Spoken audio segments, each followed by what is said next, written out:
With quarantine measures lifted and a plethora of nerdy content being pushed out into our lives, it may seem like there is little to no time to enjoy it all. Perhaps returning to work or being stuck in traffic or even those chores you've been neglecting have kept you back from consuming all this beautiful content to your heart's content. Fear no more, citizens of nerdom. Here at Keeping Up with the Nerds, your hosts Bryan and Rene provide you with top-rated educational entertainment to fulfill those empty moments. From video discussions reminding you of top-rated shows to a 5-star rated podcast and even 100% correct predictions. We were wrong! Keeping Up with the Nerds is the answer to all your nerdy desires. Join us as we continue our wonderful, stress-free work to educate, entertain, and stimulate communities around the nerdy world. Keeping up with the nerds. Subscribe today for a better tomorrow. Oh my God, you don't think you could have gone a little bit easier? Just a little bit? No. Okay, got it. Welcome back, guys, to Keeping Up with the Nerds, keeping up with Falcon and the Winter Soldier. My name is Bryan. Rene. All right, let's just jump straight into this because this was one of the longer episodes, yes, I believe, and there is plenty to talk about. I also really like the fact that we've been making 16, 15-minute videos.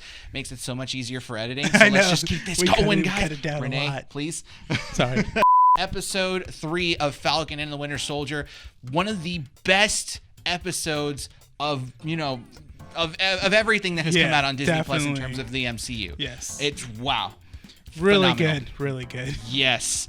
We're just going to jump straight into it and tell you that if you have not seen episode 3, please do not watch any further because we're going into heavy spoiler territory. There is absolutely a lot to spoil here. I don't think that grammatically made sense, but it's just my thoughts are too overwhelmed with everything that there's so much. There's a lot to talk about. So final warning, if you have not seen episode 3, please turn back, come back and watch this video afterwards. With that said, that's your warning. Let's go on. Episode 3. Wow. You want to start off? Yeah, I'll do it. This episode was all around great. So much action. Oh, yeah. So much action. And then even the type of action we got, what shocked you.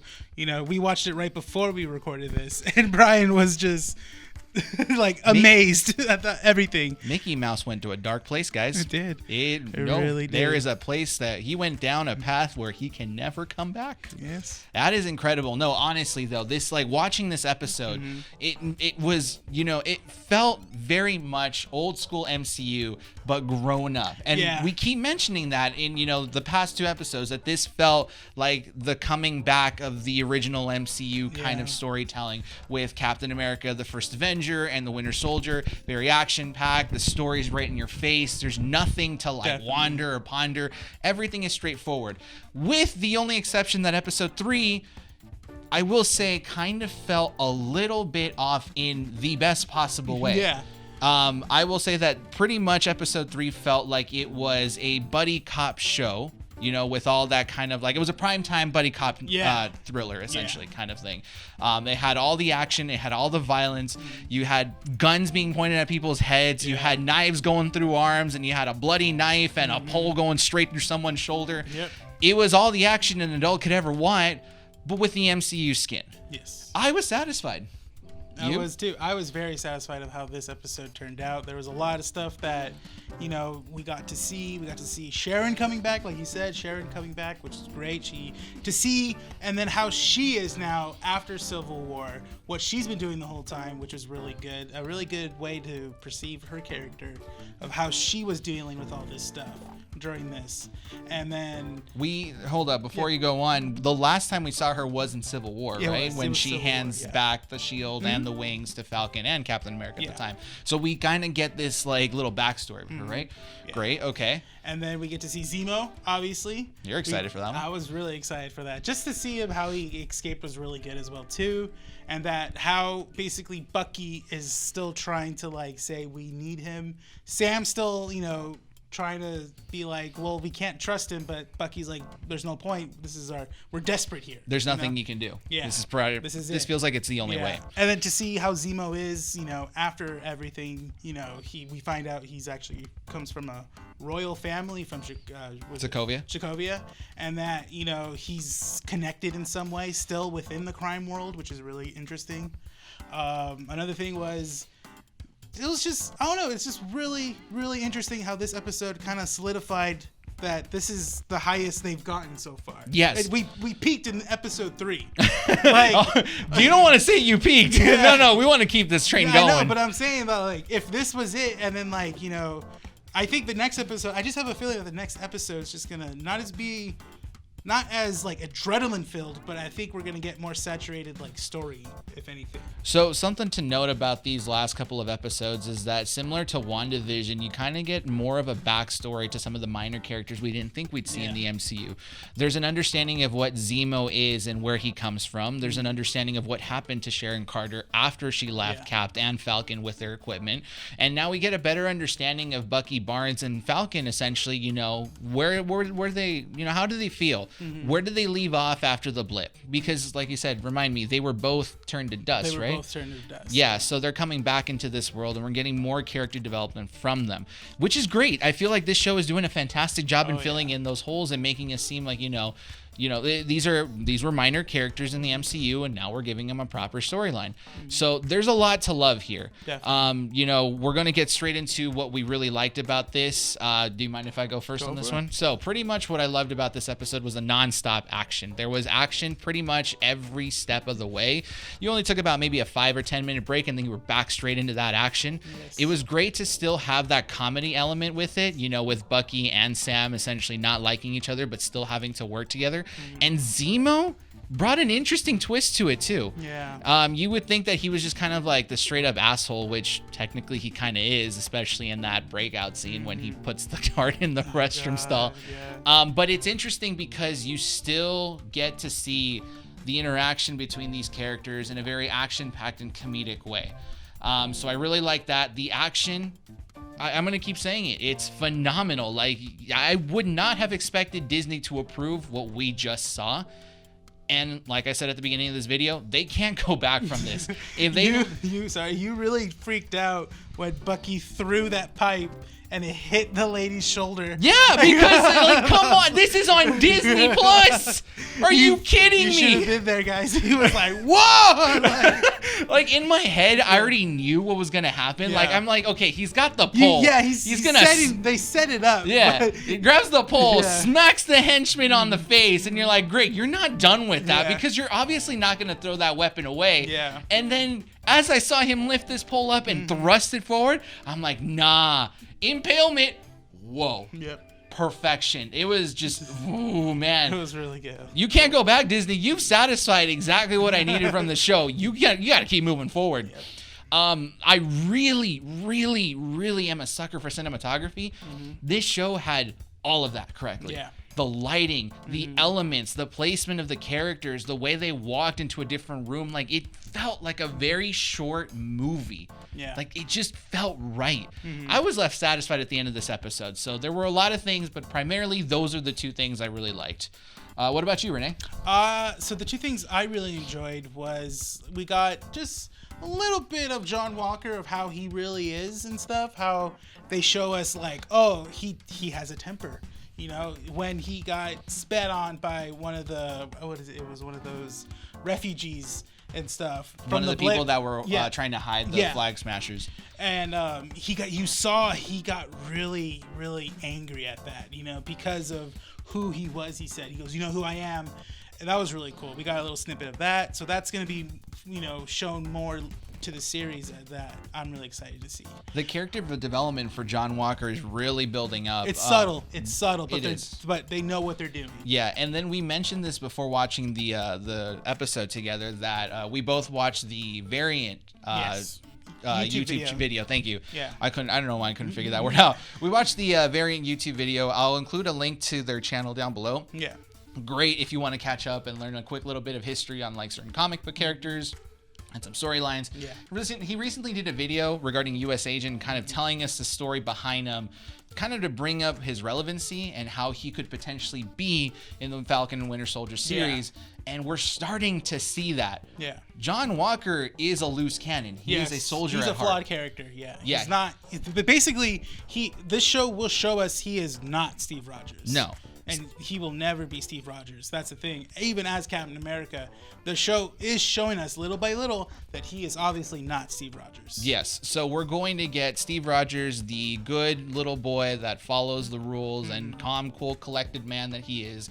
And we're seeing this John Walker character become just a tyrant who's going to be angry and is going to take action into his own hands. Yeah. And they even showed that when they went to the jail cell where they were holding Zemo, and they essentially now are going undercover and not, abiding to the government laws and regulations in order to figure this out, because according to them, if they figure out what's happening, the how doesn't matter. So we're getting the darker side of U.S. Agent Captain America. That's great. Another thing, so the last thing that I liked was also that we found out how the super soldier serum was remade in a way, where it was a scientist that took on the scientist from the first Avenger, from Captain America the First Avenger, and just made it his own. Which I really liked is that he talked about how he basically made it to where it's subtle. It just basically enhances you but doesn't physically enhance you. And I really liked how he talked about that and stuff. And it was really good. I really liked how they basically filled in those blanks in this episode. And obviously we could talk about the ending of this episode with the Wakandan soldier. Oh, that's right, which we can lead into our predictions. But before we jump into that, little quick note on the super soldier serum. I actually didn't catch that part that they were talking about how the super soldier serum in this one isn't supposed to enhance you physically, but it's like, just like the strength-wise. Strength-wise. You'll have all the characteristics of the classic super soldier serum, just not the physicality of it. You won't show, like, how Steve was like scrawny and stuff, and he became like this super buff, like Arnold buff, and do you want that right now? No, I'm trying to work out. You're doing naturally? Yeah, the hard way, It's great because you know what? This actually makes me appreciate these shows a lot more. Just because I only thought that the character development was the only aspect that they were really trying to focus on in order to progress Phase 4. But now they're getting into the finer details and kind of showing you that, yes, even though this is fictional and, we can go ahead and overlook a lot of things, I think that this pretty much gives you a satisfying kind of explanation moving forward as to how things are going to work. But this does leave, openings for plot holes down the line. We saw that in the last Spider-Man movie where everyone just came back from the blip and everything was hunky-dory and they're like, yeah, party, all right, guys, we're back, from the dustiness and all that. And now this one's being all serious and saying like, oh yeah, we're only going to care about the people that come back and everyone else that was, already here. Good job, guys, but the people, they need our help. It's a whole different kind of atmosphere. Let's just jump straight. Let's jump straight into predictions now. So, the Wakanda soldier, we did see her in the Black Panther movie. She was shown there. I can't remember her name. I am so sorry. But she does make an appearance in the end when Bucky does find those little ball tracking devices. I guess like those look like it was part of like the necklaces that they have, or not bracelets that they have. Yes. Stuff. So this is pretty much after Zemo and Sam and Bucky have decided that they are going to go after Carly. Is her name, right? Yes. Yes, they're going to go after her and pretty much searching for her and figuring out what has happened to the other 15 plus doses of the soldier serum that they have. Rene, what do you think is going to happen down the line? Instead of predicting what's going to happen in the next episode, which we already know, has anything changed in terms of your prediction into, you're predicting what's going to be the end of the show? So now that they involved Wakanda in it, that kind of alters it a little bit, not to the point. I'm just more interested to see how Wakanda is going to be part of it, and will they mention T'Challa at all, or is this going to be just like they say, basically how the Wakandan High Council, all the elders and stuff like that, that they want Zemo and stuff. I don't know. We'll see. Maybe we'll get Shuri. We don't know. I kind of think we might get Shuri now in the show. A setup for like another Black Panther, essentially. Not Black Panther, but just to appear on the show. I think. I think either Shuri or what's the what's your name? You got me there. If you're asking for names, you got me. I know. What is it? T'Challa's head of security. Okay. Her. Yeah. Okay. What is it? Oh man, I'm gonna put her name out here. No, you're not gonna put the name I am. God dang it.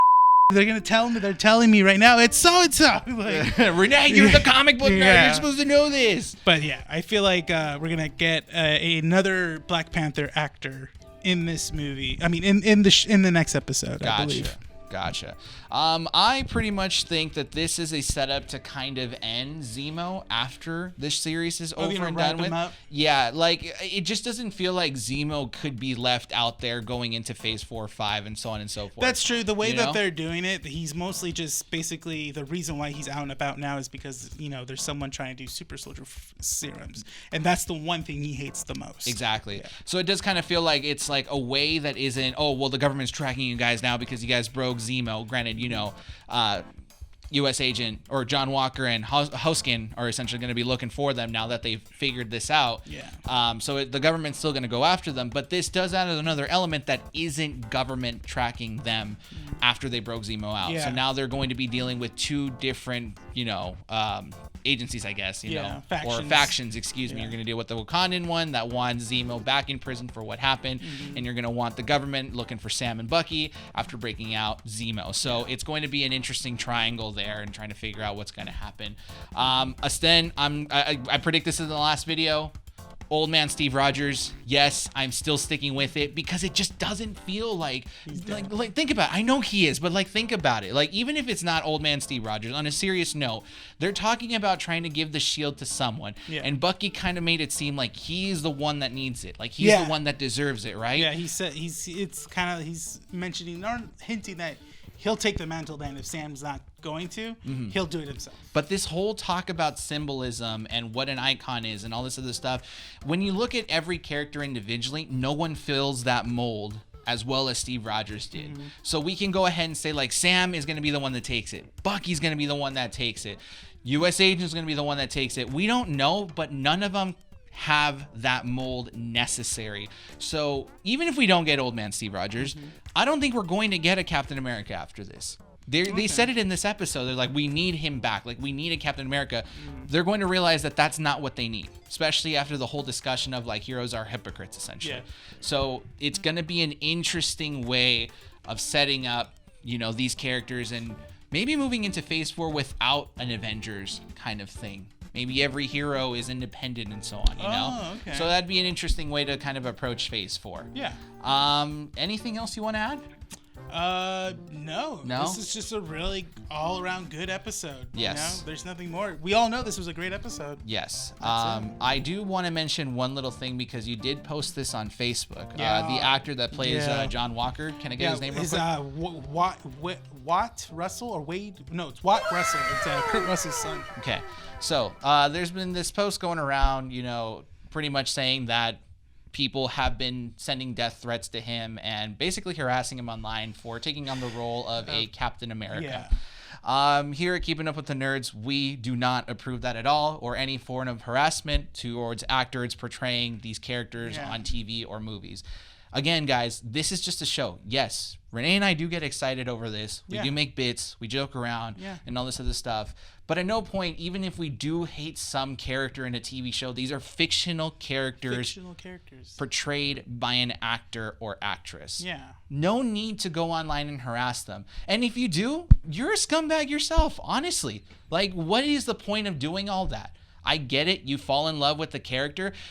When Spider-Man died years ago in the comic book series, I hated Dan Slott.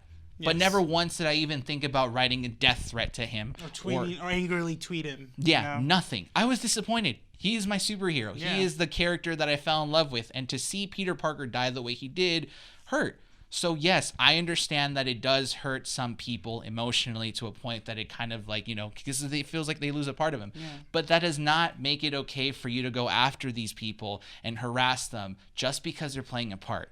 So if you see someone doing it, tell them to stop. This is stupid. Don't. Yeah. You know? And White Russell, I think is how you pronounce his name. Watt Russell, doing a great job. Yes. Yes. If you can make me hate John Walker, Captain America, then you are doing a fantastic job. You are a great actor. Yes. Yeah. If you we can't say it enough. Immediately going into the first episode, I was like, what the heck is going on over here? Yeah. But the fact that you are playing a character that makes me want to hate him, yes, if I hate him in real life, then you're doing a great job. Yes. Keep on going. We got your back over here. Definitely. All right. So I know we got a little bit serious.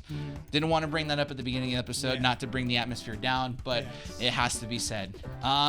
And with that, I think we should go ahead and wrap up this video. Let's mention the stickers that we got. That's right. All right. Quick little shout out, Rene. Quick little shout out. So here at Keeping Up with the Nerds, we have a listener that listens to us, and they also happen to do a like an apparel shop. They do a bunch of stickers, buttons, enamel pins as well too. They are called.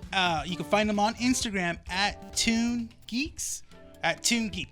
We'll have it a link right down below. But you can see as of right now, you have the awesome stickers that we were given here at Keeping Up with the Nerds, and thank you again at Toon Geek. These are amazing stickers. They're really cool. I really like the whole, especially the Joker and Beetlejuice one right here. That's awesome. Look at that, you know. Pinky in the Brain and Tower of Terror. Yeah, that's Brian. It's Brian. That got Brian. But thank you again for listening and then being so kind to giving us these stickers for us. So if you guys know, if you guys want a business card, there are some here at the store at Undercity Comics, guys. Just come down, you'll see it, and then there's also free stickers that she left as well too. Perfect. All And right. I'm going to be honest, if you're watching this video, I got real giddy when Rene said, oh yeah, as a listener that came in and dropped off these stickers. I was like, oh, someone listens to us. Oh, thanks, man. I'm still not like, it still hasn't come through. It hasn't become a realization. So yes, thank you guys for watching us and listening to us and being with us, subscribing and supporting all the content we do. We're almost at a year and we keep enjoying doing this. Definitely. Trust us. We're going to wrap this video up because I know we've already hit that 20-minute mark at this point. Yes. So thank you guys for watching Keeping Up with the Nerds, keeping up with Falcon and the Winter Soldier. Oh, before I forget, let's go back. You can also find us on our social medias, Instagram and Twitter right over here.